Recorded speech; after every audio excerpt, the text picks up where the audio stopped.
Welcome to the Day Zero update. I'm Filippo D'Onofrio. I'm Patrick Mifflin. And I'm Brandon Perkins. I'm finally back. Yeah, life happens sometimes, you know. Yes. Apologies for not showing up last time. I had some things I had to do, That's all right. but hopefully I'll be on here much more regularly from here on out. Yeah. So, Yeah, given the show we had last week, that might have been a good thing. Adding a third host to that one might have taken us to the 2.5 hour, 3 hour mark. yeah. Well, this week's show is shaping up like it might be one of those. So before we get Super Bowl Sunday edition. there's that thing going on, isn't there? Yeah, I'm surprised we just didn't here. put up some Mutant League football or something while we were playing this, but oh well. I wish I'd thought of that. If I had a medium on which it could be recorded at this point. Yeah. Before we get into the discussion topics, what have you been playing, Pat? Still on drift stage. Still haven't been able Of to. course. Yeah, still haven't been able to one up. What I've, my standing time, but it's still just a hell of a lot of fun to play, and I'm going to be sticking to it, throughout its development. And the Kickstarter is at 49,000 plus. It's got a week left. Hopefully, we're gonna see it reach 50K. It deserves it and then some.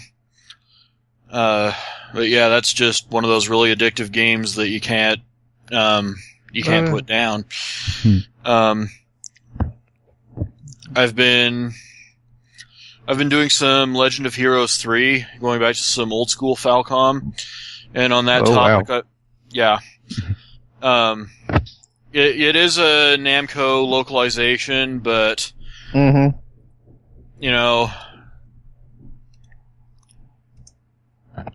it's still a fun game. It's still Falcom. Yeah. Yeah. And I'm also playing Brandish the Dark Revenant for the review on the PSP. Actually, I'm playing it on my PSTV. You'll be seeing quite a bit of content on that game from me in the coming days and weeks. I'm in a great deal of trouble with this game. It's one of those where... Yeah, it's one of those where you can pick it up, and not knowing anything about it, and it's just going to have this effect on some people. You'll play about 15, 20, 30 minutes maybe, and you'll just have this realization that, I'm in some trouble here. This is going to devour me whole. And that's kind of where I've been with it. I'm playing 2 separate save files at the moment between my PlayStation TV and my PlayStation Vita. So yeah, it's just... And it looks like here you're playing Lunar, too. I am. That's old school right there. It is, but it's a kind of newer version of it. Basically, I'm playing the PSP remake. Yeah. This was a PS1 game, wasn't it? Actually, it was a Sega CD game. Oh, that's right. Yeah. And it was remade by Working Designs in 1999, and what they did with it was just this magnificent limited collector's edition, and really it just... Which I sadly no longer have. Yeah. Hey, I was offered $250 for it. So, if it's $250, you take it. Yeah. Yeah. I would say. Back in the days when Sega made consoles. So, you'll be seeing Lunar footage on the video version of this podcast. And I played it pretty much specifically for the background video. I mean, you're going to see it starting from the beginning. Yeah.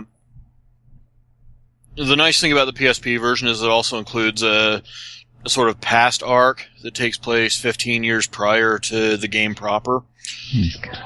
And, it kind of fills in some of those questions that the Sega CD version left unanswered. Well, even the PS1 version left unanswered because, really, it was it was like an entire new, probably 20-minute segment showing the battle that the original 4 heroes went through.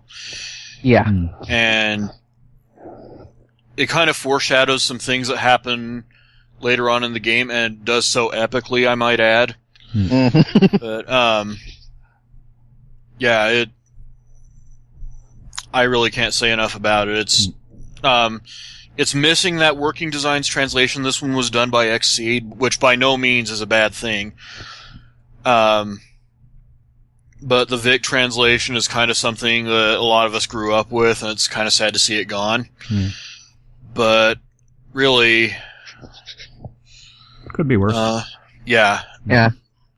Namco could have gotten a hold of it. Yeah. And it's just fun to go back to. I mean, this is a game that I grew up with. I'm surprised that nobody has done an Eternal Blue remake. Yeah. Through all these, I mean, whether it's Game Boy Advance or PSP, mobile, all these remakes that they're doing are Silver Star. That they're not doing any Eternal Blue. And when Eternal Blue came out in 1994, there was some very heated and very strong debate over really which game was better between Eternal Blue and Final Fantasy VI. Oh, wow. Really? Yeah, yes. Dang. I mean, it was that real. And wow. so I was on the side of Eternal Blue, frankly. I kind of well, I'll play if I ever do get a chance to play. I'll play it too. But I'll be honest, I'm Final Fantasy VI. That game is really hard to beat as far as quality goes. I mean that game still holds up really well. Oh, it does. Yeah. But find a way somehow. PS1, Sega CD, give Eternal Blue a play. Yeah, I think it can win you over. Yep. I really do. Getting on to what I've been playing. See, obligatory Defense Grid 2. Yeah, can't. Still in that score battle with my friend, and well, he's a little bit on the. He's winning at the moment. Went back to playing a little bit of Forza Motorsport 5 because Forza. Yeah. And that's all you really need to say, by the way. Because Forza. That's how it works. And iDarb. Yeah, that's the. That one might need some explaining. I've heard of that one. That is, yeah. Imagine like video game culture of the 80s and 90s all thrown into a blender, and this is what, and iDarb comes out. It's basically like a platform arena style sports game. You can play up to 4-on-4 teams, and it's just got an amazing sense of humor, and it's really easy to pick up and play, and it's just a lot of fun. Yeah. Yeah. Plus, you can get hash bombed over the internet, which is really, really funny. It's on Games with Gold. So if you got an Xbox One and a Gold account, pick this one up for free. Nice. Yeah. And Brandon, you've been into the RPGs. Looks like. Yeah. Well, I don't have this in the notes, but I finally finished the main thing in Super Mario 3D World, so I've been able to move my current gaming focus over to Dragon Age Inquisition. Okay. I've gotten a lot farther into it now, and man, do I love it. It is really good. Yeah. Just, it's, I gotta admit, I think Sarah might be my favorite character in the whole game so far. Yeah. I haven't had the chance to play yet, so I'm. Just play it when you do get a chance, because it's just a lot of fun. It's actually really funny too. That's one of the things. It's not. I was just going to say, BioWare has always been really good with their character writing. Yeah, let's see. Other than that, I've also been playing Chrono Trigger, because. Chrono Trigger. Yeah. Another classic. I mean, that's that game, as far as JRPGs go, that is as close as perfection as you can probably get. That's true. What system are you playing it on? I'm doing it on my Wii U. Nice. Yeah. And of course, like last time, I'm playing more Star Fox Adventures. Yeah. I'm kind of surprised you well, like I said, I'm playing like 3 games at the same time here, yeah, so I would probably do it. Yeah. But Star Fox, like I said, that's sort of a nostalgia thing for me. I loved that game when it came out with all its flaws, but it definitely has some flaws. Yeah, the R-Wing sections were just a waste. Yeah. Yeah. I also the combat portions are interesting, but they can get kind of boring after a while. Also, I didn't realize this until I started playing it again, but the game kind of has a tendency to sort of not give you any idea of what you need to do to go forward. Like, when I went up again to the big stone guy, Shrek. Yeah. Nobody ever gives me gifts anymore. That guy? Yeah. Mm-hmm. And I'm trying to figure out what is it that I got to do here. And it's like, oh, that's right. I got to go in the shop. I got to get the rock candy. And then I got to go feed it to Shrek. Yeah, and then he'll let you buy They look like big strong hands, don't they, laddie? Yeah. And also, and I don't think I'm really spoiling anything here, the biggest problem I have with the game is that final boss battle. Yeah. It's just stupid. It's completely out of left field. Yeah, they just kind of threw it in there. Plus, it's super easy, so. Yeah, and it has absolutely no relation to the story whatsoever. Mm. It just sort of pops up. Like here we're in this thing we're having with all the Krazoa stuff, and and it's interested in everything, and you're thinking there's going to be this big epic thing, and then Andros shows up it's for no apparent reason. Frickin' Andros, who is supposed to be dead. Yeah. Continuity? Twice over. Yeah. Don't need no continuity. Yeah, but, other than that, I gotta tell you, the graphic-wise, even by today's standards, it's still a really pretty game. Yeah. I kind of really wish they would do an HD remaster of that game. Yeah. Smooth over some of the rough edges and re-release it on Wii U. Yeah. That'd be nice. Yeah, and it's also, and I've said this before, it's got one of my favorite soundtracks in any game ever made. Here's a thing with me with action adventure games like that. A big deal for me is atmosphere. Yeah. I need to have a good, a nice atmospheric soundtrack to go along with it that can. And it's got this great, sort of tribal and jungle sort of ambiance to it. It's just really good. Yeah. I could listen to it for hours. But that's pretty much what I've been playing. Yeah. So Pretty solid lineup. Yep. Yeah. Can keep you busy. Yeah. Oh, yeah. So I'm going from that to Destructive Creations. Following right up from where we left off last week. Yep. So, new trailer. Yeah, it doesn't really add a whole lot to what we don't already know, but it's intense. You got to give them that. Yeah, it's intense, and they're wearing that AO rating. Oh yeah, it looks like so. Well, I don't. That's really unique though, because honestly, if you look at it, this doesn't look like. There's nothing in this game that doesn't look like it wouldn't warrant more than an M rating. Yeah, as we said last week, I kind of think that this game got the AO rating for its tone rather than its content. Yeah. Yes. But I mean, this is if this was a lighter tone, it would basically be Postal. Yeah. Yeah. I mean, and Postal is an M-rated game, so yeah, it looks like it's just the fact that they take it so seriously. Yeah. So.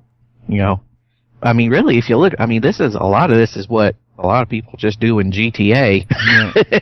Well, apart from the ripping the baby out of the carriage, shooting the baby, and then shooting the mother, that's that may be going a little extreme. Yeah, part of, of course, everybody knows part of the reason this game got kind of sort of a controversy on top of the other thing is the fact that, there was all the rumors that the developers were members of all these Polish far-right groups. Yeah. Which turned out to be false, more or less. But to be honest, that's partly their own fault because of the way I'm going to be honest, I don't think they advertised this game very well. To be honest, they kind of brought the controversy on themselves. That whole thing about the talk about being, games are too PC and bringing up social justice warriors and all that stuff, it just sort of invited that backlash on them. Yeah. Well, they're kind of stuck with it now, so it looks like they're running with what they've reaped. Yeah. But I had a friend tell me, this is probably going to be one of the most pirated games in video game history when it finally debuts. Yeah, I don't doubt it. I mean, the PC version of Manhunt 2 with the AO patch was actually pretty well pirated as well. So. Oh yeah. But it looks like if this somehow happens and they manage to put this on Steam and in its complete form without any censorship, we might open up a whole new market here. Yeah, I kind of hope that we do, because we've been moving in that direction. I mean, this is the kind of thing that seems to happen every 10 years or so. It's a logical next step. Yeah. So, we've gone from, in the early 80s to early to late 80s, where games were essentially for kids, to in the early 90s to where, okay, teenagers will be playing these games too, all right? We've gotten past that. Yeah. Then, mid to late GTA came around. Well, Mortal Kombat, Night Trap, GTA. That was a kind of a wave that rode through there. And basically back in those days when they talked about video game violence, they always brought up the same 4 games. Yeah. Do you remember what they were? Yeah. It was Mortal Kombat, Time Killers, Night Trap, and Lethal Enforcer. It was the same 4 games every time. Yeah, and sometimes you'd hear Doom as well. And referencing Lethal Enforcers was a joke from the beginning anyway. Yeah. Time Killers and Time Killers and Night Trap nobody ever fucking played. So that was a straw man argument at best. The thing with Doom, though, the controversy with Doom actually stayed pretty under the radar until Columbine. Yeah. To be honest. But for those of you out there listening who aren't completely sure what we're talking about, obviously you'll know what Mortal Kombat is. But Time Killers was a really gimmicky fighting game that came out a little later after Mortal Kombat debuted. It was a sprite-based fighter, and the whole sort of gimmick was that everybody fought with bladed weapons and that you could remove the limbs of your opponent, which is all fine and dandy, but the controls absolutely sucked and the sound was awful. It was great marketing for the people who just wanted the blood and guts, but as a gameplay mechanic, it didn't work so well. Yeah. No. Oddly enough, though, its spiritual successor from the same company, Bloodstorm, was actually pretty decent. But also that, we had Night Trap, and Night Trap was just a really, really stupid FMV game for the Sega CD. Yeah. And I loved how these legislators back then were really up in arms about it, saying, "Oh, you're seeing all these horrible things," when they completely missed the point that the point of the game was to prevent these horrible things from happening. Yeah, campy, stupid, all the girls in their negligees, and the vampires that for some reason had to use these weird, dog collar contraptions to drain blood. Yeah. And that stupid thing, oh god, Do you remember that part at the beginning when they're all getting together for the slumber party and they're, singing the theme song? Just, night trap, your love is like a night trap. God, it was so stupid. And Lethal Enforcers was basically one of the first arcade light gun games that specifically targeted around shooting human targets. Mm-hmm. So, and in hindsight, it's really not that big. Wasn't that big of a deal, but yeah, this was the early '90s. The thing that really, got people up in arms about Lethal Enforcers was that it was using digitized graphics, so that people actually looked lifelike. Before that, the only real video game controversy I can think of that came out before those was what was it? Death Race 2000, I think. Late 70s, you had Death Race. The 80s, Pac-Man was apparently a target of video game hate. I don't understand why, but it was. Oh, if those folks ever saw they think that was bad, they should have seen Devil World. Do you remember Devil World? Vaguely. That was one of Miyamoto's games for the NES that didn't. Oh yeah, that's make made it in Japan. I think I remember playing that on one of my. It's actually for a Pac-Man clone. It was actually really good and very, very difficult. Yeah. But with Hatred, I think we're gonna, if things go as I hope they do, we'll hopefully see a whole new market in gaming open up. Yeah. And the market's already been there. It's just gotta. Well, it's always been there. It's just it's mostly been outside of the U.S. Yeah. They've been doing that stuff in Japan for God knows how long. Yeah. So. Well, they'd better get themselves caught up because we're on the cusp of VR, and you have and you can pretty much figure out what's going to happen there. So yeah. Well, if you've seen what they've been doing with Source Filmmaker over the last couple years, that's that's just down the road. Yeah, so that's a thing. Yeah, so this is another one we're gonna keep following this Hatred story. Yeah. So, but new trailer, if you want to watch it, it's linked in the show notes. Yeah, they're definitely not shy about the rating they got handed, and they seem to be willing to go to the mat for this. Yeah. Mm-hmm. Love them or hate them, at least they seem to be in it for the long haul. Yeah, I just wish it was with a game that had a little bit more to it than that. Yeah. Hatred's value isn't going to be in what it is as a game. I think we've all pretty much got a good idea what it is as a game. Yeah. Yeah. Its value is going to be from what it forces the industry what steps it forces the industry to take. Yeah. Yeah. And that is far more beneficial than anything it can. Yeah. Anything it can bring to the table as a product unto itself. Yep. All right. So on to the completely opposite end of the spectrum. News came out that Viz Media, the famed translator and publisher of various Japanese media, will be republishing the old Legend of Zelda: A Link to the Past comic from Nintendo Power back in the day. And I got to say, this made my day when I saw it. So back in the day, when Nintendo Power was in its heyday, one of the things that made it one of the best magazines out there is that on top of many other things, they serialized comics in its pages. And they had been doing that pretty much since the first issue. Yeah, and they had generally been tying them into games that were coming out, or sometimes at random. They were always so they did comics for Super Mario. They did them for Star Fox and Metroid, and of course they had the Legend of Zelda comic, which is particularly remembered as probably one of the higher quality ones they had in the magazine. Now, that would be all cool within itself, but there's also the fact of who created this comic. Shotaro Ishinomori. Yes, Shotaro Ishinomori. Now, Kamen Rider, Super Sentai. Yep. He was a Metal hero. Yep, he was an assistant and a contemporary of the god of manga himself, Osamu Tezuka. In fact, their art styles are actually pretty similar if you look to them.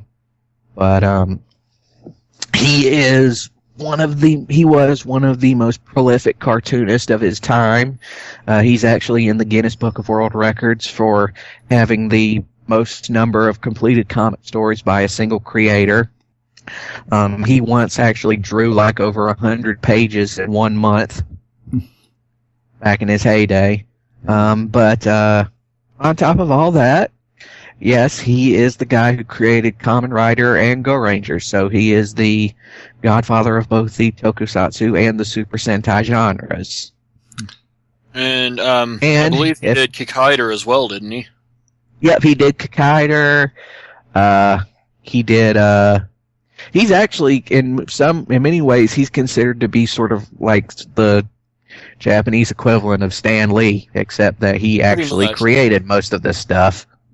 Yeah, well, and there was a time in the mid-'70s when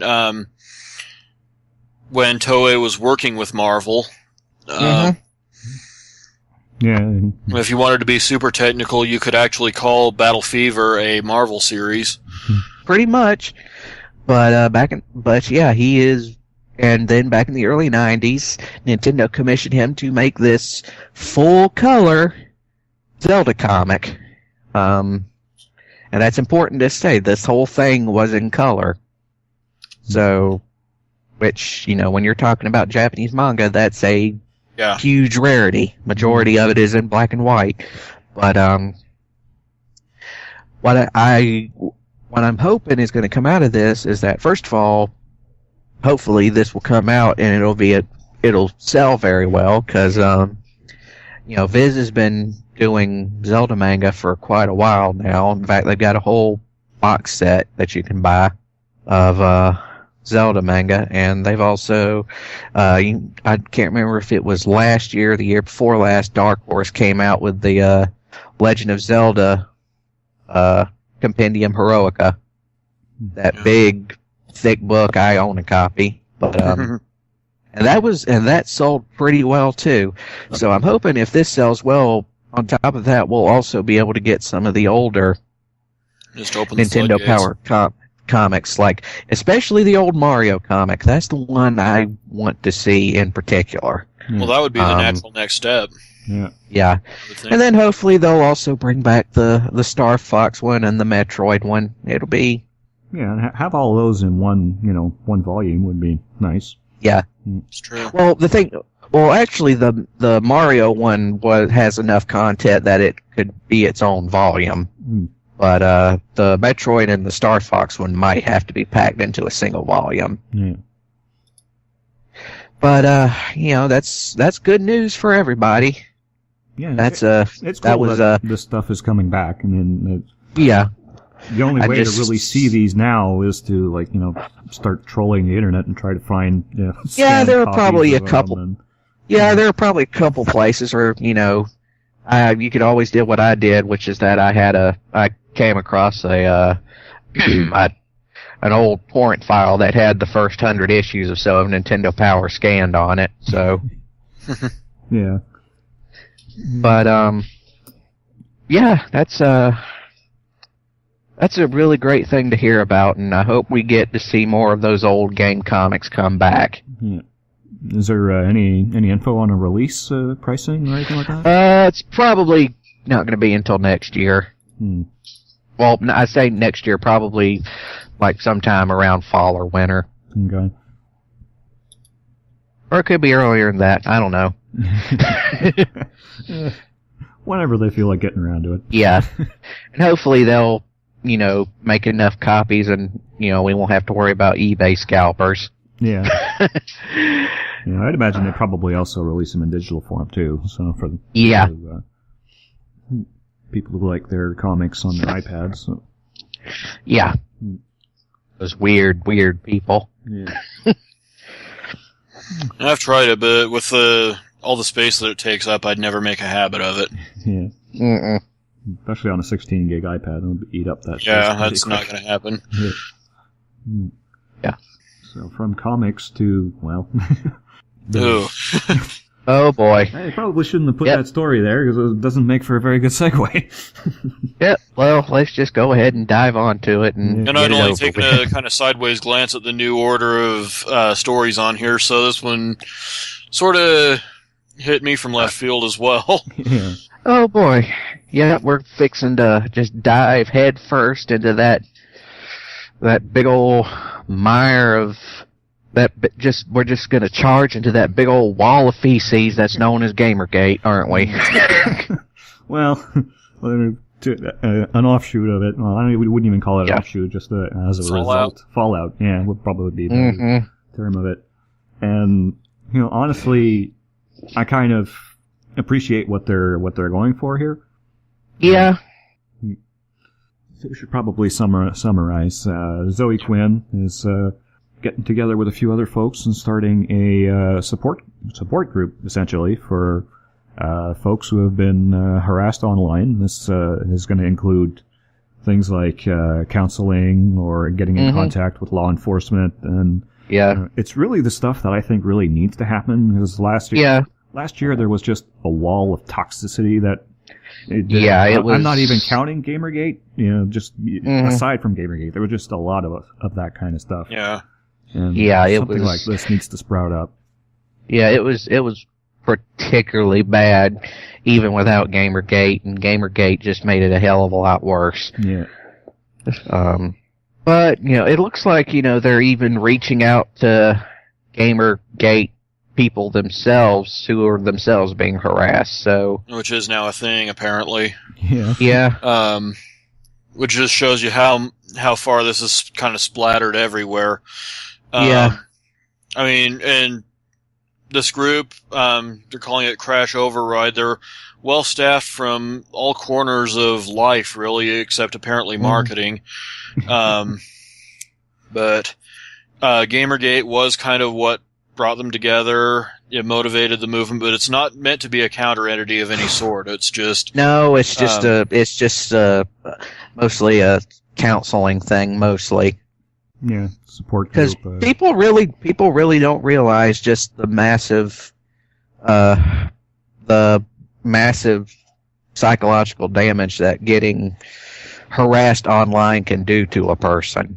Yeah. Like, we think that this is just, you're going to get some bad Twitter twits or something like that, but no, this is like, people calling your house. Some real fucked up shit. Yeah. Yeah. Random people sitting outside your porch, cause that's a thing that death happens. Death threats, calling the cops. Ordering hundreds and hundreds of pizzas and then having them sent to your house. Yeah. That happened once or twice. Yeah. Stuff apparently not really, even good pizzas, too, from what I'm hearing. Yeah.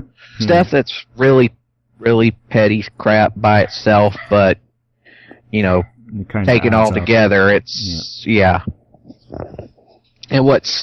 And I really have hated the whole Gamergate thing from the very beginning. I hated what it did to the gaming community, and hopefully it looks like it's slowly starting to burn itself out. So, yeah. I think a lot of it's going to just. As far as an attention standpoint, it seems like a lot of it's starting to give way to the hatred storyline that we're talking about earlier, where that's media's sort found of something else to focus on. Yeah, it's starting to reach front and center, but at the same time, I think you can take like the issues that started Gamergate. Yeah, the issues and for the record, some of those And for the record, some of the issues that did start Gamergate are things that are worth having a conversation about. Yeah, they're worth having a conversation about, but they're not worth issuing death threats over. Yeah. I think one of the best things about it is something that I heard Jim Sterling say, which I know he's not for everybody, but when he was talking about Bayonetta 2. And I'll just say what he said. I love Bayonetta as a character. You know, she's spunky, she's got a great personality, and she's just long since stopped giving a shit. Yeah. She's got, but I will also admit that there are ways of how they focus on her various bits and pieces that can be a little problematic if you think about it. But the thing is, and this is me quoting Jim Sterling, acknowledgement does not necessarily equal condemnation. You can like something and also admit that it may or may not have some problems. Yeah. You know, it's not, you don't have to completely throw the baby out with the bathwater. You can love something and still have its flaws too. Yeah. So, you know, you can have your sexy female gang characters. There's nothing wrong with that. But at the same time, you should at least try and give them a personality and character and make them be more than just, you know, boobs and butts on a, yeah. Yeah, which is what I think, Crystal did really well with this reboot of Lara Croft. Yeah. She has a lot of, she's still quite an attractive character, but she's got a lot more personality and she has flaws. And she has flaws. And she's not a complete superhero either. Right. Dear God, is she not? Oh, I swear, some of those death scenes were almost voyeuristic in the way they made them. Yeah. So. Yeah. But yeah, it was that and someone. I'm trying to think someone else. They did the same thing with a lot of characters. I'm trying to think. My mind's come to a blank. But yeah, I hate it when that happens. Yeah. But, they've started, I thought the Mass Effect games actually went a long way in making female characters that were sexually appealing, but also had a great deal of character behind them as well. Yeah. Well, that's going back to what we said earlier about BioWare writing characters. I mean, that's what they do. They write characters, they don't write stereotypes in generally. Right. And,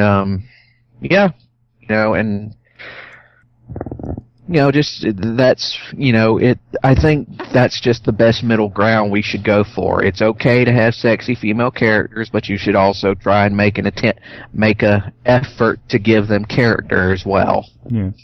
No, I wouldn't really say that they failed to do that with Bayonetta. No. Yeah. No, Bayonetta definitely has a good deal of character. She's a witch who just doesn't care.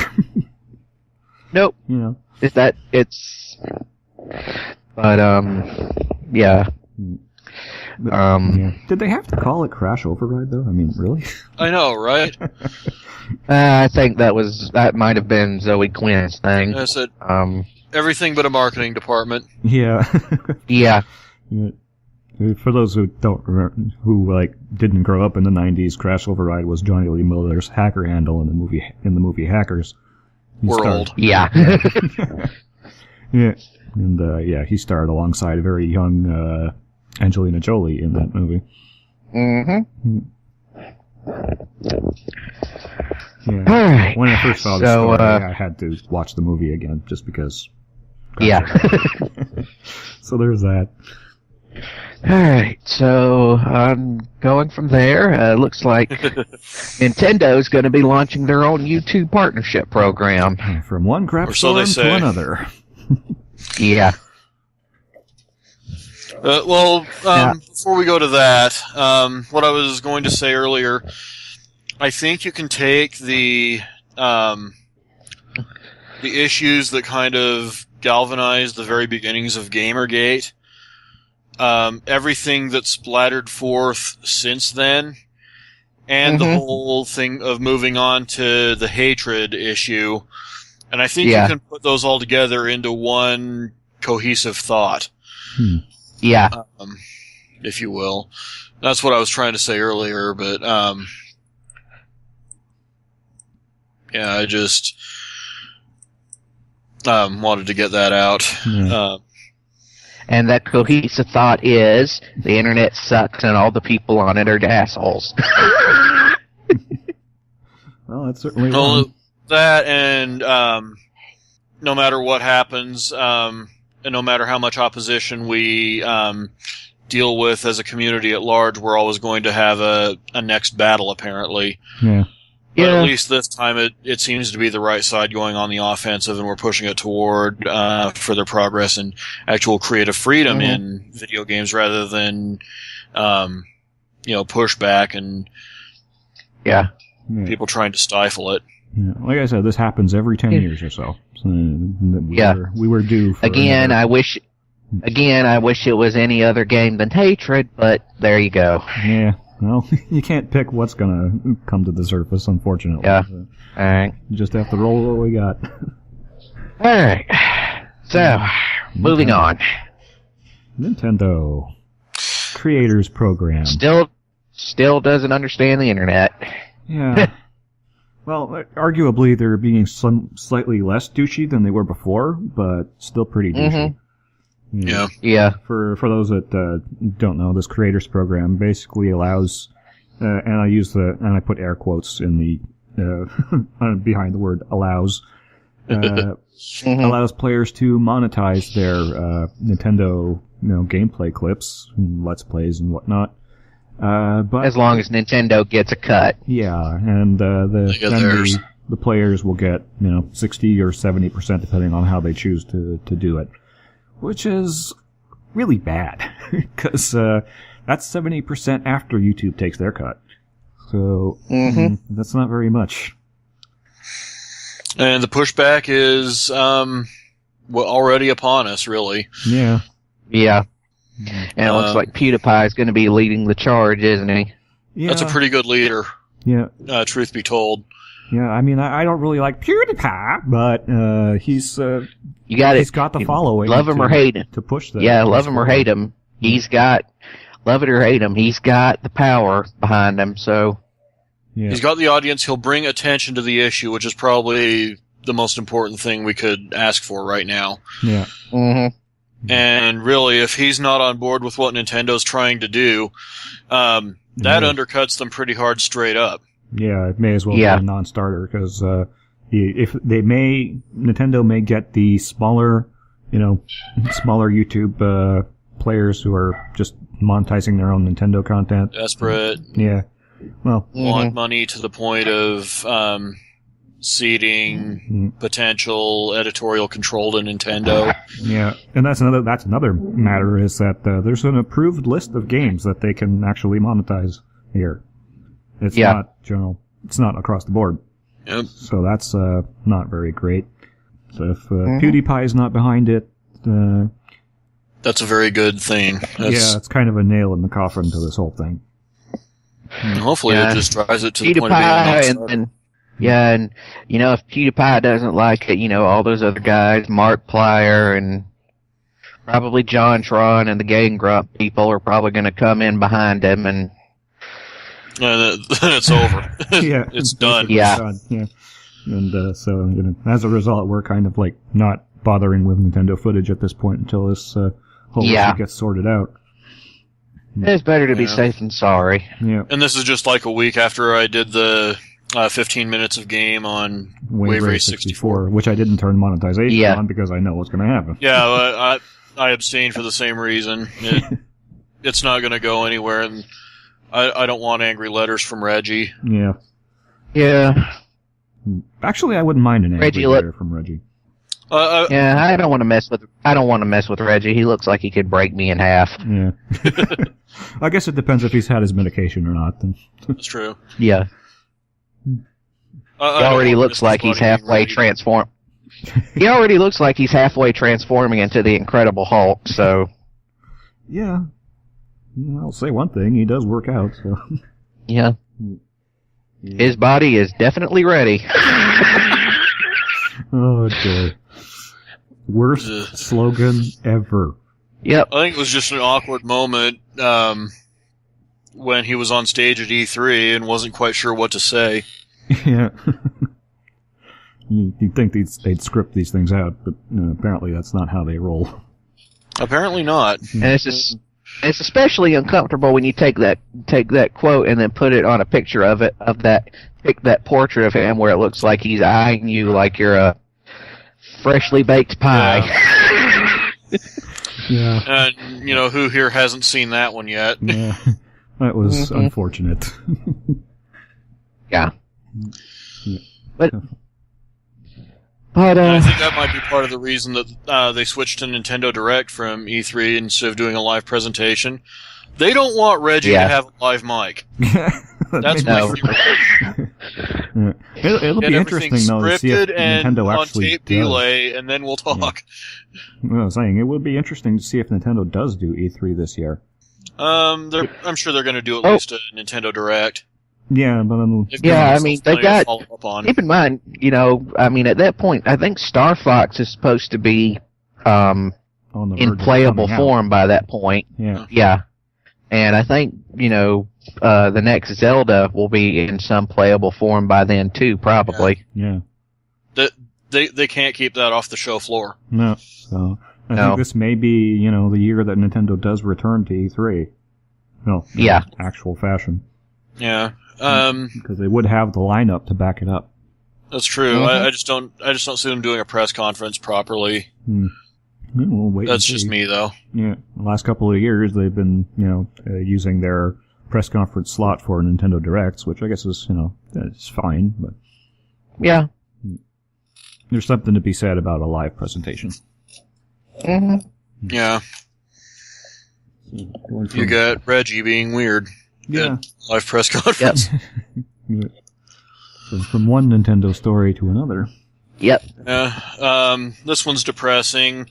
During understandable fan mail segment on, I think it was Nintendo's Japanese site, Masahiro Sakurai straight up said that he is considering retirement. That it wouldn't be out of the question that Super Smash Bros. For Wii U would be his final game.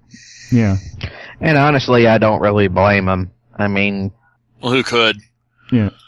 I mean, all the stuff you've seen of him when he was working on this game, all the stuff he's talked about, it sounds like he was basically almost killing himself over getting this game finished. Yeah.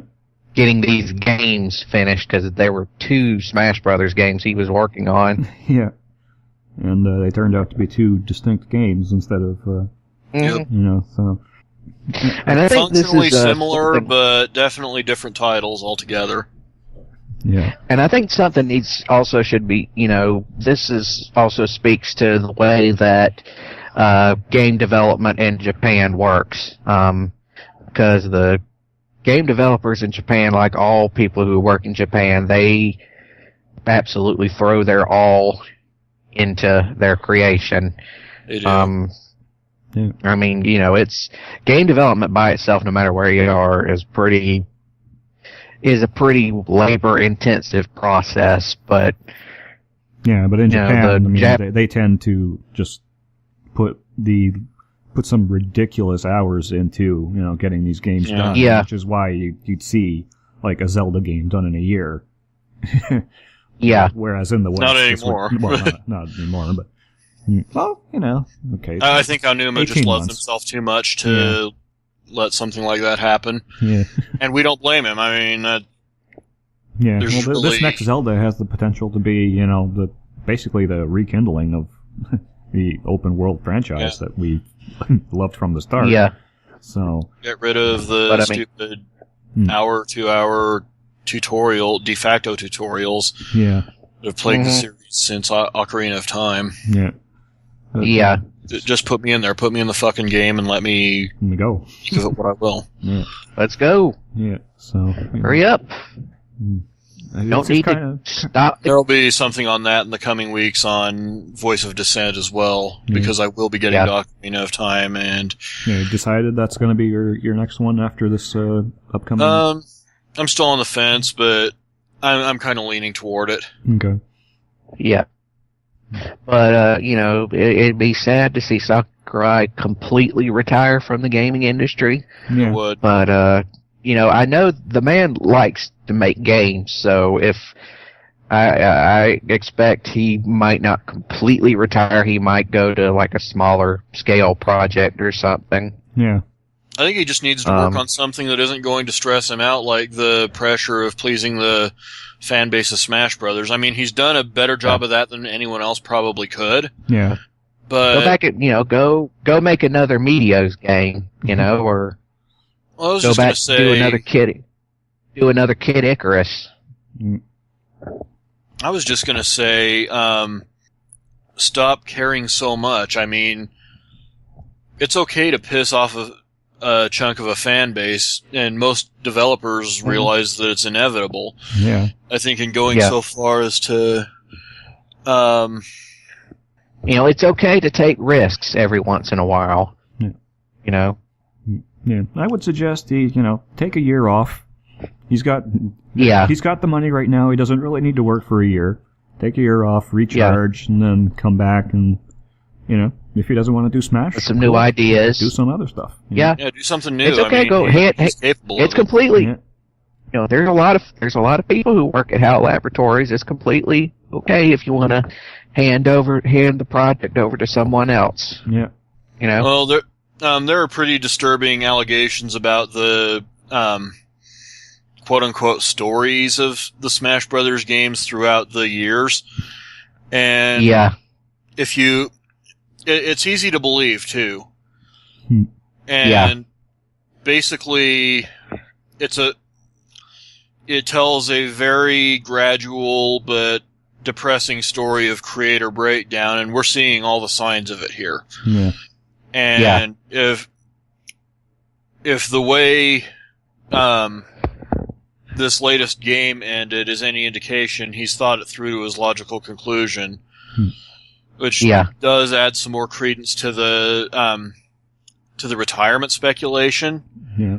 Mm-hmm. But wow, I mean, he's one of the greats of the industry. I mean, it would be really kind of a sad thing to see him go, but when it comes down to it, got to take care of your health, as we keep saying. Yeah. He and could for those who don't always know what I'm talking about, it would take a really long time to explain it at length here, but just Google Kotaku Smash Brothers fan theory, and it'll probably come up. Yeah. Yeah. What he could always do is he could do what Miyamoto did and go to become the executive producer. So he can sort of it lets him have a little bit of be a bit more hands off than normal. Yeah. Yeah, Miyamoto sounds like he did needs that for a little while. Yeah, Miyamoto did that for a while, but it looks like with Star Fox, he's actually back in the trenches. Yeah, he really believes in that one. Yeah. Which gets me excited because motivated and excited Miyamoto turns out some pretty good stuff. Yeah. Yeah. If he's kind of off on the sidelines as a producer, then it seems like he's kind of apathetic. Yeah. And Nintendo has gone into the occasional lull when that has happened. Yeah. Yeah. Mario Sunshine? Mm. Yeah. That was a Now, thing. I actually liked Mario Sunshine. No, it wasn't bad. It was just, I don't know. It didn't set the world on fire. No, it was just kind of there. It was decent. Yeah. It was before Tezuka came along with his vision of the series and pretty much revitalized it. Yeah. Yeah. Maybe it was just because, I liked the whole beach setting. Yeah. No, it was a fun game. I mean, I'm not gonna. And plus it was really neat to be able to see all the places off in the distance that you'd eventually go to. Yeah. So. It's true. So are we ready for things to get surreal? Yeah. Yeah. So winding it back to that decade that begins with a 9. Yep. So Wonder Boy's making a comeback. Yep. And didn't that come out of nowhere? Over 2 Is this decades. Professor Higgins Wonder Boy or other Wonder Boy? Sort of after it evolved and after Hudson broke off and did their own thing with it. Okay. This is more off of the Sega side of it. Okay. Which means it's sort of like Sega's version of Zelda 2 if they had taken that ball and ran with it. Yeah. And for those who That's haven't pretty ever much played one, what- I just Go ahead. That's pretty much what Wonder Boy 2 was. On Virtual Console and download Yeah. Wonder Boy and Monster World. That one specifically. Yeah, no other one, just Yeah. that one. Well, there are other Yeah. good ones in the series, but that's the one that you really need to Yeah. zero in on. And Yep. just it dropped the $8 on it. I think Yeah. it's on the PlayStation Network as well. However you have to play it, just do it. Yeah. And it's one of the best examples of old school gaming you're going to find. Yeah. This one, for political reasons, this one is actually being called Monster Boy. Because of all sorts of crazy stuff going on with the license and development personnel changing hands and whoever holds the rights. Yeah. Pretty much because everything it's being called Monster Boy instead of Wonder Boy. It's a clever way to get around it. Mm-hmm. And kind of surprising detail added to that is Michiru Yamane is involved in making the soundtrack. Yeah. Best known from her work on the Castlevania and Suikoden franchises. This is... the soundtrack alone is going to be something special, and I will personally attest to the quality of the games. She did didn't she do the soundtrack for Super Castlevania 4? I think that was still Club Kukeha, of which she might have been a part, but I'm not positive. Right. And then, if things weren't weird enough, here we've also got Square Enix coming along with a Spelunker sequel. Yeah, because, because I'm sure everybody remembers Spelunker. It's one of those nice little surprises that come along every now and again. The timing just seemed really unusual, if you will. Just going almost side by side with a Wonder Boy game.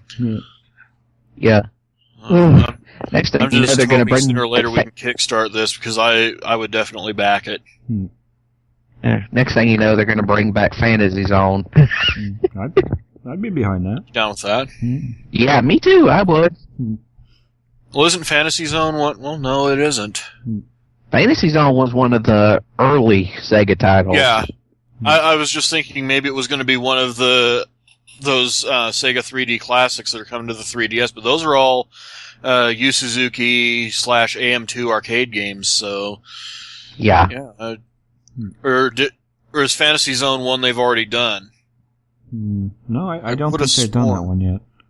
No, I don't think they have. Anyway. I gotta find this out, so... Yeah. Let's see... Fantasy Zone. Those of you who something sort of interesting sideline. This is sort of vaguely related. Have you guys ever heard of this manga series called World War Blue? I can't say as I have. No, I have not. Okay, basically what it is it's like a sword and sorcery type manga version of the console wars in the 90s. All right, sign me So up. basically what it is... Okay, yeah. Basically, what it is that all the main characters are representative of various franchises that were part of the game culture back then. So, like the big bad in the game is called the Nintendo Empire, which is obviously based on Nintendo, and their king is, of course, Mario. Yeah. He looks like Mario. He's not called Mario, but he looks like Mario. Yeah. Well, actually, he looks more like Joseph Stalin, but... This discussion. And of course his vice regent is his brother, which is Luigi. Is Luigi. Sega. I can't remember what the group is that represents Sega is called, but they're also there, and they've got characters. They got a character based on Sonic, and a character based on Phantasy Star. Is this is this available anywhere or? Yeah, you can probably go get it at your local Barnes and Noble. It's in English. It is an authentic Japanese manga. It's not like an original English language thing. It's actually from Japan. But and they got characters in there that represent Fire Emblem and Kirby and Zelda. Karnov makes an appearance. It almost sounds like a different take on Hyperdimension Neptunia, but taken to 11. Yeah. Yeah, it's actually a lot of fun if you get a hold of it. Just finding all the small references in there, especially if you know anything about the history of some of these some of these companies, like God, what was the name of the company that did Karnov and Fighters History? Data East.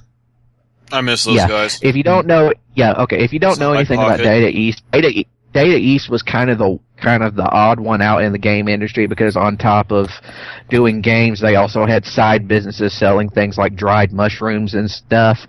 And so the character who plays Karnov is really fond of eating dried mushrooms. So it's like little early product placement, little details like that in the manga that are just a lot of fun. So I heartily recommend it. Yeah. All of you out there, all of you tens and tens of people out there listening. Yeah, I gotta start somewhere. It's true. Yeah. Should we get into the fighting block? Yeah. We've got some news there. My personal favorite bit of news this week is definitely Dengeki Bunko Fighting Climax. Holy crap, did that one come out of left field? Beats some measure of licensing hell. Sega's bringing it over this year. Oh yeah. Just a little bit of knowledge, just some of you there who aren't completely sure of what we're talking about. Dengeki Bunko is basically the king publisher of light novels in Japan. The whole company, the whole Dengeki company, they're involved in light novels and manga and anime.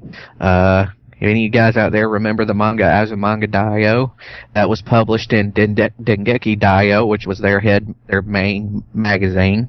And really representative of their tone as a whole. Yeah. They're really fond of jokes and moe. Yeah. And going down the roster from Fighting Climax, you've got Sword Art Online represented, Toradora, a certain magical index, which in America we'll know as a certain scientific railgun, but they're involved. Different seasons of a similar, like different seasons of a single franchise. Yeah, they're basically I think I think a certain scientific railgun was one of the original light novel volumes. Okay, so, I know there's in the Japanese segment of them. The Toaru Majutsu no Index and Toaru Kagaku no Railgun, but so I knew that they were connected. I just didn't. Yeah. But they're in there. And holy crap, there is a lot of them too. People don't realize this, but light novel series are very, they have very dense publishing schedules, and they put a lot of them out very quickly. Yeah. Like, I think the longest light novel series I know of was the Gwen Saga by Keiichiro Kuramoto, and that was up to 131 volumes by the time of her death. So wow. Yeah. Prolific. Well, I mean, each book. Yeah, but see, remember, each book is 150 pages. So, if you put it all together, 100 of that would be about the length of Battlefield Earth. So, or A War and Peace, something like that. Yeah. Some of the Game of Thrones volumes are longer than that. So. But yeah, it was pretty.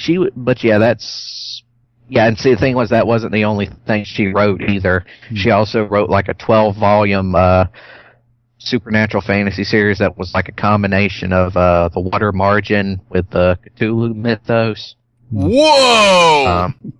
And it was illustrated by Go Nagai, the creator of Mazinger Z and Devilman. I think Patrick needs to go find these. I don't know about that. I'm just kind of blown away that Yep. Two great tastes. They taste great together?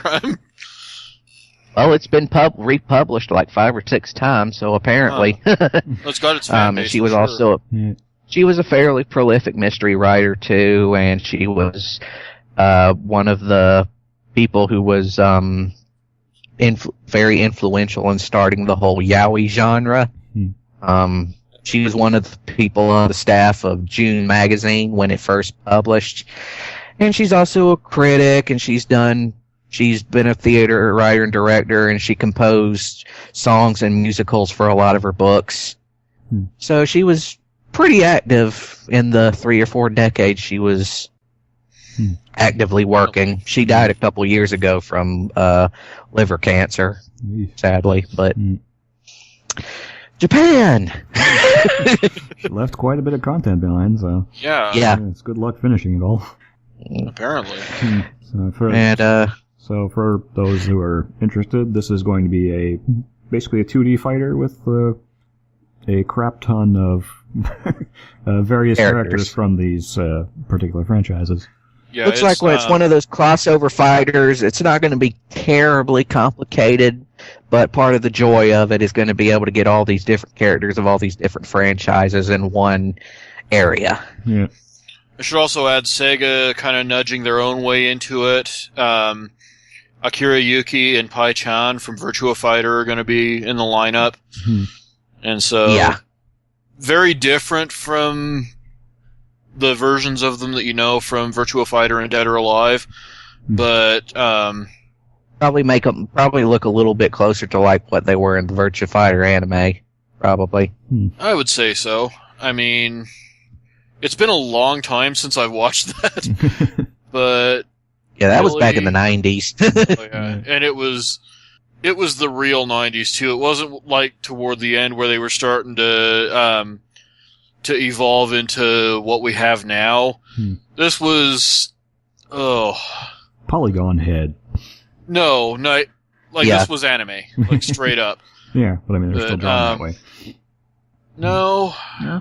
More like generic 90s action series. Drawn and written by people who have little to no familiarity with the source material. Oh, yeah. Yeah. It's really like... That sounds... Basically like the Street Fighter movie. 50, 60 episode version of... Yeah. Like a 50 or 60 episode version of the Double Dragon movie. Oh, that sounds like something I don't want to experience.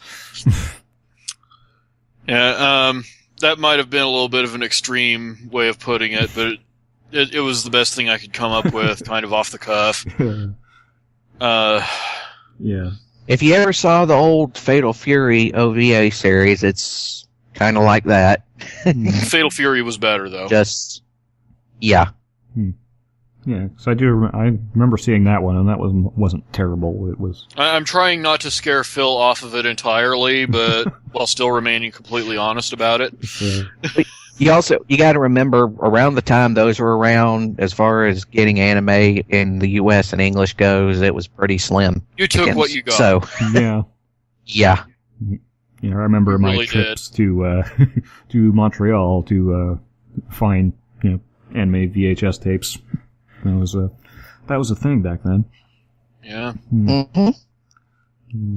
Back when you could only put 1 or 2 episodes on a single videotape. Yeah, that was a pain in the ass. Oh God, especially when you wanted to see something long like Record of Lodoss War, and they had like or Evangelion or something like that. Yeah, and you'd go there and they'd have like 1, 2, and like 4, but 3 had been checked out. And it's like, oh God, yes. God damn it. Old. Old. Yes, we are. Yeah. And speaking of old, if there was any remaining doubt. Yeah, okay, a little while back he made a few passing comments that he was pretty much deeply offended by the current state of the Dead or Alive franchise, which he's in his rights to feel that way considering he started the series. Yeah. But he was really vague at the time about what he had in mind. And well, you have to remember Itagaki is kind of a wild card anyway. I mean, Always has been. This is sort of. Yeah. He's always been sort of this weird, sort of shadowy, shady figure who, or at least that's the persona he puts out, at least. But yeah, well, you never see him without sunglasses, and mostly I have heard that's because he's like high as a kite most of the time. But yeah, he certainly acts like it. That's for sure. You never know. But maybe he's. I think he's just not a giver of fucks. Yeah, could be. Yeah. So what's happened here? He's made some rather salty comments. Yeah. He voiced his issues with the current state of the series, which are many. Some of the stuff is pretty legitimate. Overuse of DLC is one I think we can all kind of... Yeah, we can kind of agree with that one. Yeah. He doesn't seem to be so fond of the notion that somebody can that somebody new to the game can still, that they can't still pick it up and beat someone or at least have a chance against someone who's experienced. I think that was a path he himself kind of started the series on with DOA 2 Ultimate, DOA 4. And it's one of the reasons that it has a tournament scene today. One of the reasons people can really get behind it today. Really have to choose. Yeah, people really. Between the thing about the DOA ability and competitive legitimacy, it's not one of those things that you can really have both of. Yeah, people really don't who only have a passing familiarity with the franchise don't realize that although it sells itself heavily on the TNA aspect, part of the reason the games sell so well is the fact that they have a rather complex fighting system underneath it. Yeah. Yeah. More so with 5 than, previous ones. There's a lot going on in DOA 5. I'm going to be unbalanced as that one soon. Is. And I don't know, what little I played of the original DOA 5, it seemed like it was noticeably different, and I haven't really spent a whole lot of time with it, so in the next few weeks here with me finally playing Ultimate some and getting ready for last round, I'm looking forward to seeing what's all been added and where Yosuke Hayashi's been going with it, because it sounds like it's really solid now, and probably has its best chance to get back into Evo now than it has since 4. And hopefully Itagaki will get off his ass and get back to work, and he'll get Devil's Third out the door eventually. Yeah. Yeah, that is a thing. I think he does need to be a little more concerned with Devil's Third and a little less concerned about the franchise. I can understand why he feels strongly about it, but it's really, not his problem anymore. Yeah.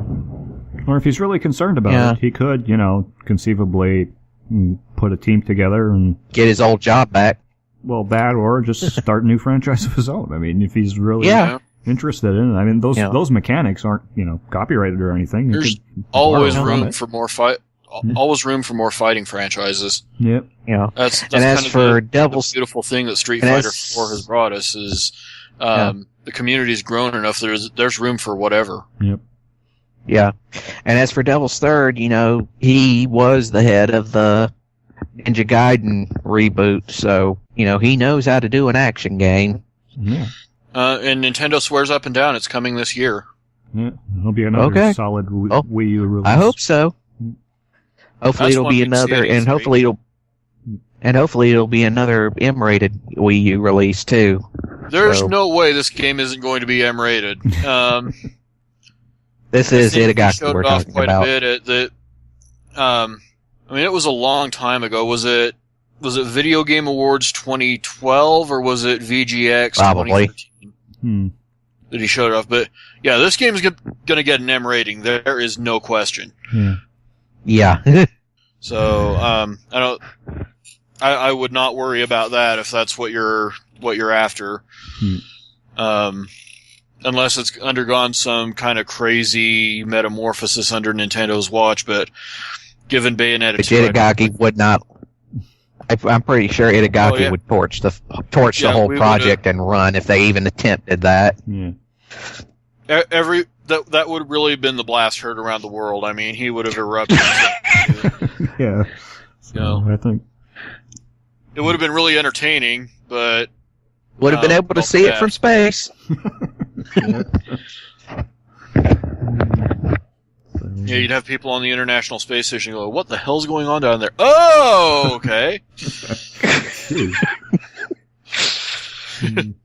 So going from Itagaki to Itagaki's former nemesis, Katsuhiro Harada. Oh, yes. This is kind of crazy. He says he wants to produce a genre-spanning fighting game mega crossover that covers pretty much any even semi-meaningful fighting game that has ever been produced. They already have that. It's called Mugen. Oh God! I was hoping somebody would. And you can actually, control everything in that. Yeah. Yeah. But the problem with Mugen is that it really hasn't been known to spit out good things. Whereas Harada, more so. Yeah. He's had a lot better luck, we'll say. Yeah. He says that he acknowledges that doing it right would kind of alienate the casual fans, partly because of the character roster involved and partly because of the mechanics involved. But he really doesn't care about that. See how much he cares. This is just something that he wants to do for the fans, for the genre. And he's acknowledged that there are some pretty obscure licenses out there that he'd have to pick in order to do it right. And I can think of a couple if it's even possible. And then I also kind of wonder if this could breathe new life and new awareness into some franchises that have been off on the sidelines for years and years. Like what? There's a lot of potential here. Fighters history, World Heroes. Oh, there's all that good SNK stuff. Yeah. Samurai Showdown. What was that game? The Last Blade. That it wouldn't use the SNK across the board. You could go to some even crazier stuff. Bloody Roar, Battle Arena Toshinden, Versus. Not that anyone remembers Versus. Just. There was another game. Another Neo Geo fighter. I'm trying to remember. Vaguely. It's Breaker's Revenge. That was good. Yeah. Rage of the Dragon. God, I'm trying to remember. Really good. There was this other one I'm trying to remember. Kizuna Encounter. I'm complete. The last boss that you fight in the game is this guy named King Lion, and he's got like a sword and boxing gloves and stuff. And I don't. God, I'm trying to. And here's what I'm talking about. I know exactly what you're talking about, and the dude was also in Neo Geo Battle Coliseum. I cannot remember. Like, I know the game that he's from. I just can't connect the dots right now. It was a 2D weapons based fighter. And it was a team based fighter as well. And Kim Kafwan from the King of Fighters franchise and the Fury franchise was a guest character. He fought with a bow staff. Oh no, that wasn't Kim Kafwan. Okay, yeah, that's Kizuna Encounter. Yeah, that's the one. Yeah, the second half of the series in Japan. Actually, I think he was supposed to be Kim Kafwan. It's just that he wasn't Kafwan by name. It was a character that was supposed to heavily. Oh, right. An ancestor or something. Yeah. Or descendant or something. Yeah. This one was set in the future, so I can imagine. It was clearly related. Yeah. Very clearly. Oh man, now I'm gonna have to play some of that. I've got the Foon collection on my Japanese PS2. I'm start that up and play some of that, as Luke Morse would say. I don't think I'll be doing a 15 minutes of game of it, but you should. I'll think At about least it. 5 minutes of game or something. Because I mean, Just a random clip that on was my YouTube channel. For an obscure title, that was a pretty solid fighter. So, yeah, Rage of the Excuse me, Dragons was counter also great. because I can, damn it. Yeah. yeah. But I also brought up The Last Blade. That was the game that Daisuke Ishiwatari did animation work on before he created the Guilty Gear franchise. Yeah. True. And those games were great. Imagine if SNK hadn't let him go. Just let him go. Well, I mean, it showed the thing with the SNK. They let him go, and then he went and showed Guilty Gear and just showed the many range of talents the man has.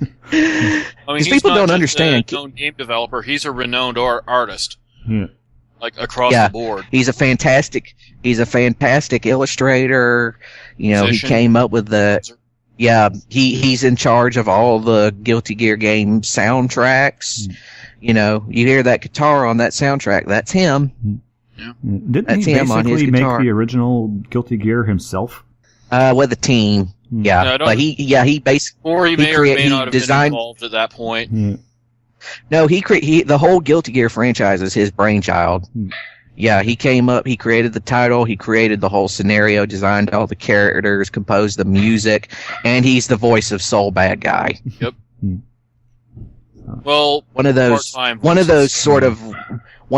like gaming industry's renaissance men that seriously. You can do We it all. don't really have a whole lot of anymore. No.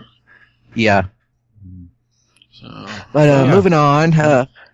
Massive crossover. forgot we got a podcast to do. Oh, yeah, we're not just randomly talking. We actually have a show to do. Yeah.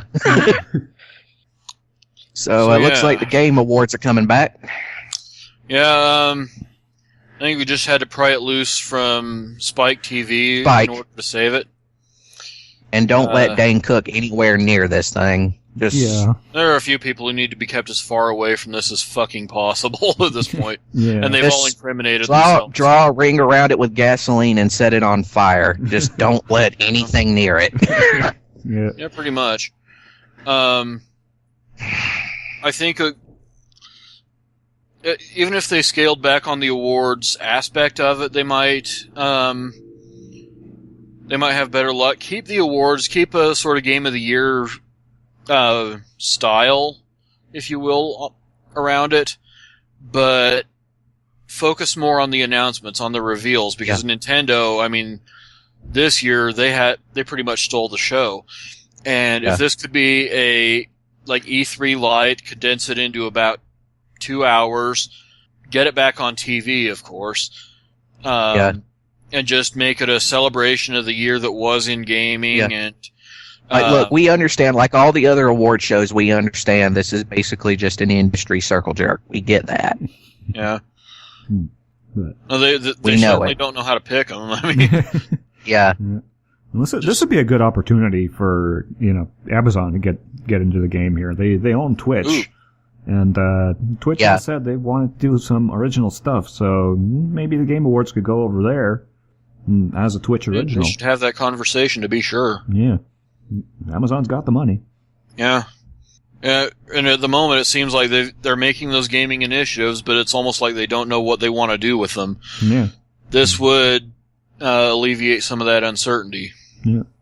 Yeah. Well, I'll look forward to seeing it. At least it can't be worse than this year's. So Yeah. Well, last year and the year before. well, I mean, okay, yeah. I was trying to block that out, but now that you remind me, like And the then there one was that the was known one- as VGX in particular. Yeah. that was And then there were the VGAs with Spike a couple years ago with Dane Cook as the comedic guest host and My Chemical Romance as the musical guest that they completely phoned in. Basically, they need to stay away from anyone who they have to go out of their way to get. Yeah. They've had too many instances of people showing up to collect a paycheck. Too many instances of people, or maybe people they even had to pay to have there. Yeah. Or Yeah. well, maybe people that Fuck it, you know what I'm saying. Yeah, not every You can edit that. not every award show needs Sam Jackson. Let's just put it that way. Yeah. And if there's Jamie plenty of Kennedy is anywhere nearby, just remember. If Jamie Kennedy shows up anywhere nearby, just remember shoot to kill. Yeah. Yeah. So yeah, that's a thing. You Will know, happen later this year. One in the head, two in the chest. Okay, maybe that was a bit much. Moving on. He was attempting to make a fist. I had to defend myself.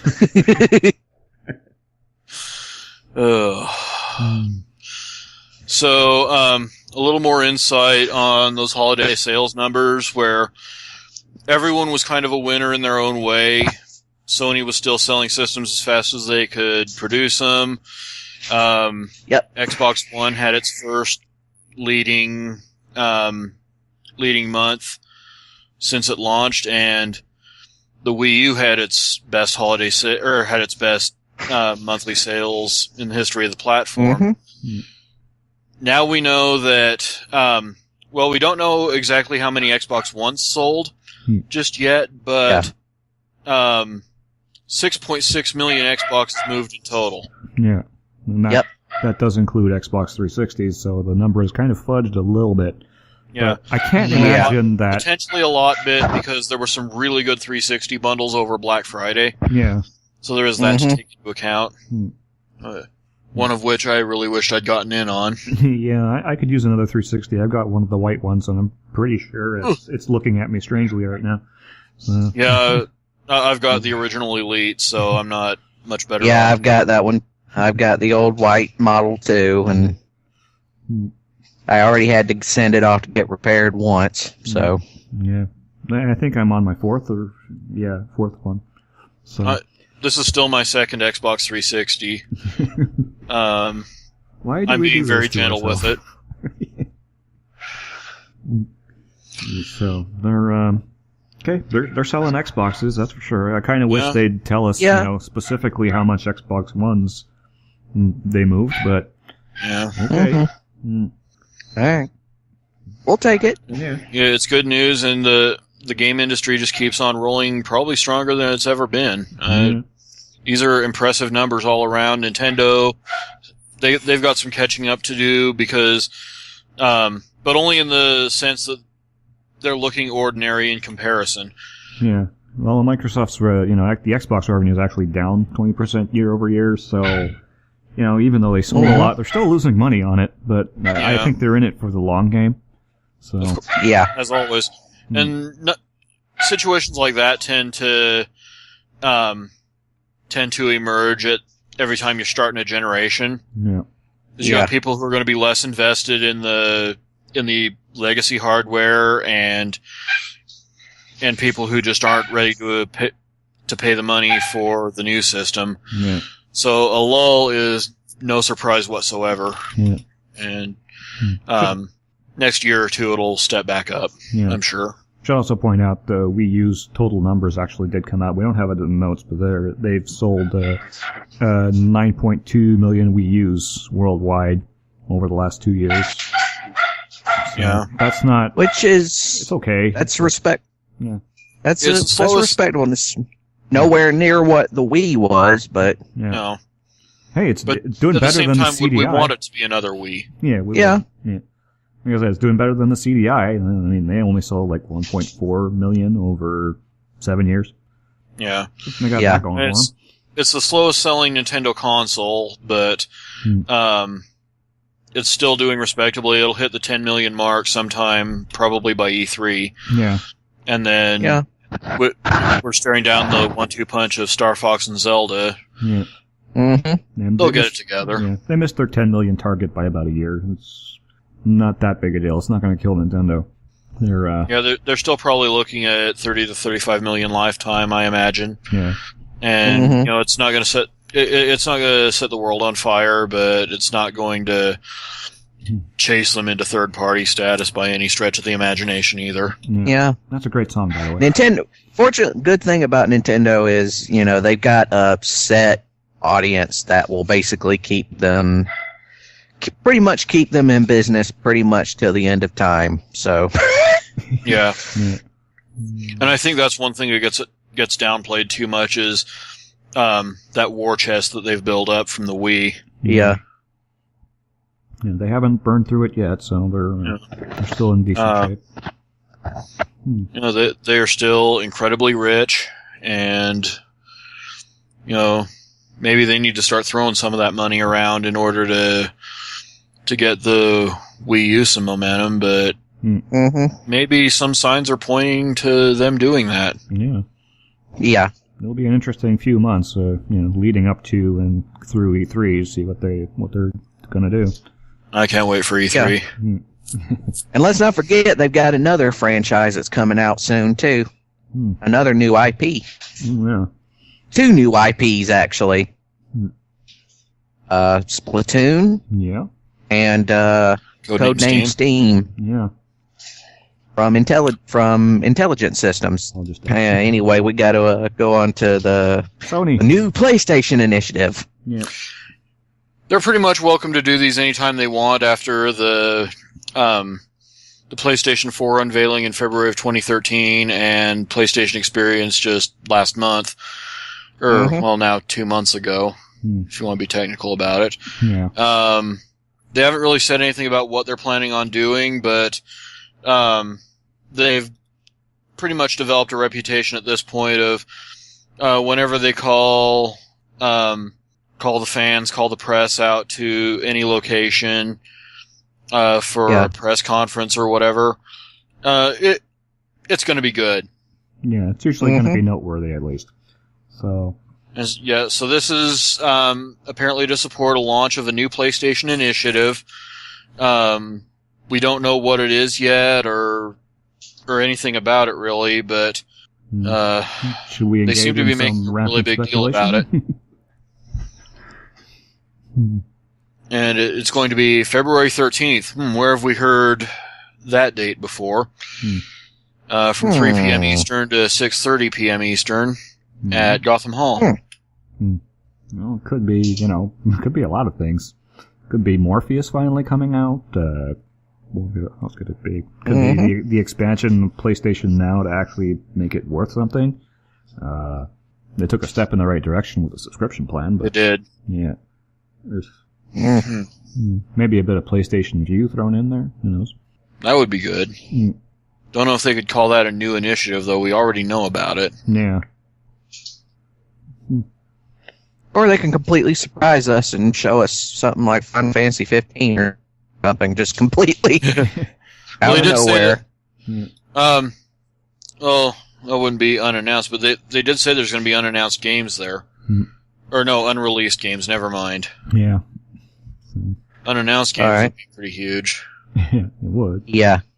Knowing Sony, it's definitely going to be worth writing home about, so... Yeah, they've got our attention. Yep. Not much else to say there, apart from, we'll be keeping an eye on it. Just stay tuned, because I'm sure that will be a pretty big segment on the show in the coming weeks. Yeah.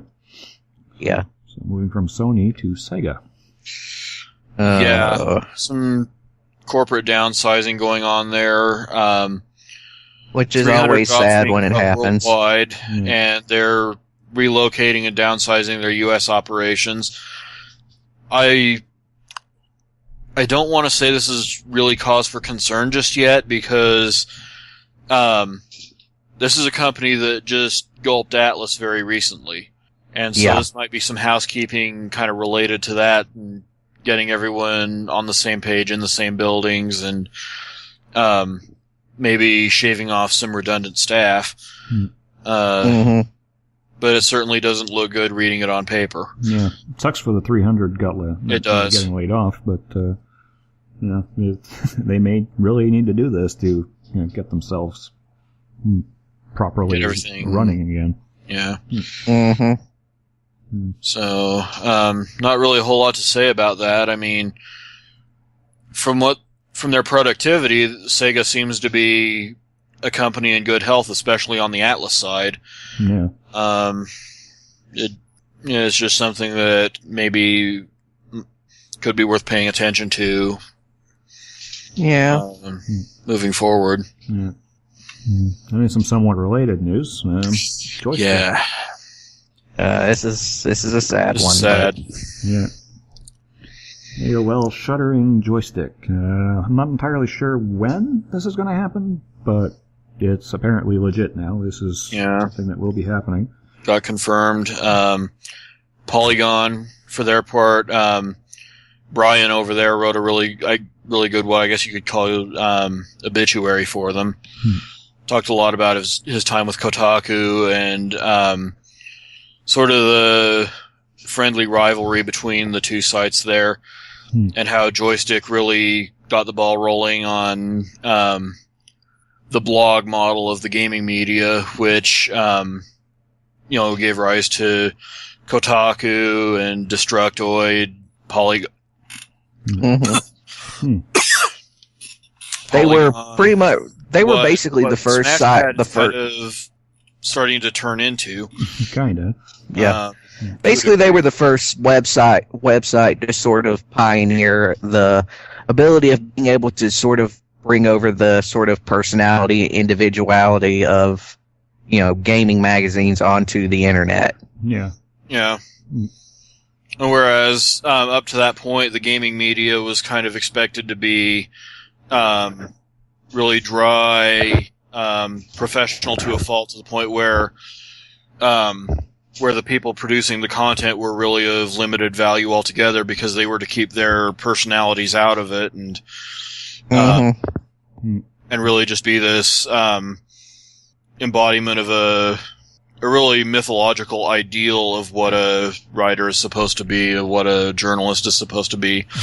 And then Joystick came along, and they just blew all those expectations to hell and made it possible for writers to get by on their personalities, their experience, their insight. And the gaming media was much better off for it. And I think it was really ahead of its time, because if you think about what happened over at GameSpot in 2007, some of the changes, some of the implications of that, with the firing of Jeff Gerstmann and that whole mess. I mean, it really paved the way for what Joystick was doing to become the main form of gaming media, and the way things kind of evolved from there. I'm really, it's surprising that this is happening. I mean, it's mismanagement in its finest form. Yeah. I mean, there's no reason Joystick should be closing. They've got the talent, they've got the user base. It's just AOL failed them. Yeah. AOL is consolidating all their brands together. They were doing the same thing with Apple, the unofficial Apple weblog. Basically, Joystick and the unofficial Apple weblog are being folded into Engadget, so that's gonna be a thing. I'm not entirely sure it's a great thing, because I don't have anything against Engadget, but I think it kind of dilutes what that particular publication was about. Right. So it's just, I don't know, it's just badly handled all around. I think they really should have kept Joystick going, even if they had. Doesn't it kind of remind you of G4 Tech TV? Yeah. Yeah, kinda.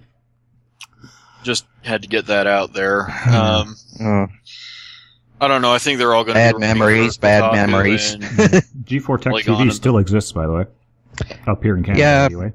Yeah. What are they airing? They're still airing 8-year-old episodes of Call for Help and the Lab with Leo and other weird stuff like that. So if you want to watch them, that's where you go. I don't know why. But it's like a reanimated corpse. Yeah, it's like a zombie. It just keeps going. Zombie fuck. That's depressing. If they run old episodes of X-Play, that's going to be. I think they do, honestly. Oh God! Yeah, I haven't tuned in for a little while, but they were doing that, and then they had some translated versions of Takeshi's Castle and. What else did they have? Some other weird random stuff that made no sense. I read how Adam Sessler, when X-Play went over to the more comedy bit, how much he absolutely hated it. And now that I go back and watch some of those episodes, I can definitely see it. Yeah. It kind of sucks how they just fired Sessler without basically telling him. Mm-hmm. So that was nice. Yeah, but classy. Yeah, that network was not long for this world anyway. Well, yeah. We've talked about that at length. Yeah. But point blank, they're all going to be writing for Kotaku and Polygon in 6 months anyway. Yeah, well, the ones that decide not to stick around with Engadget will end up at Kotaku or Destructoid. They're still going. Well, even the Polygon. Even the ones that stick around will end up getting pulled from the burning wreckage. Yeah. I'm in an optimistic mood today. Wow, I'm just full of cheer. Fuck. I'm just calling it like I see it. Yeah. I got a little bit of a personal thing with Joystick. Actually, is I almost wrote for them. Yeah, but and didn't happen because I sent my samples in, and Ludwig never got back to me. So, I'm still a little miffed about that, but that doesn't mean I wish him to be fired or anything like that. It's just, kind of wish he had gotten back to me, but. Yeah. I think if there was anyone who was a lock to end up at Polygon, it's him. Yeah. Mm-hmm. Yeah, Ludwig, he's a damn good writer, so. And podcaster. Yeah. That cannot be understated. No. Yep. So, it's interesting times for the gaming media. Yeah. Hopefully there are no real implications of this, and I don't think there are, because I blame AOL.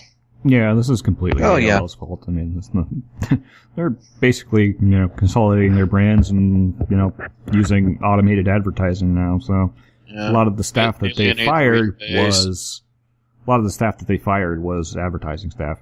Very few. They did fire some bloggers, but not as many as ad staff. Yeah. Like, how much of this can we automate as possible? Yeah. Never a good way to build a website. Never a good way to build a brand. No. So, it sucks, but that's, the world we're living in right now. Yep. Yeah. Maybe I shouldn't have put this story at the end. Jeez. What were you thinking? I don't know. So I guess with that, that's going to be a show, it looks like. Yeah. And now to help you get more cheerful, here's footage of the Hindenburg disaster. Yeah. Yep. Too soon? Well, with that, I am Filippo D'Onofrio. I'm Patrick Mislin. I'm Brandon Perkins. And we'll see you guys next week. Ta-ta!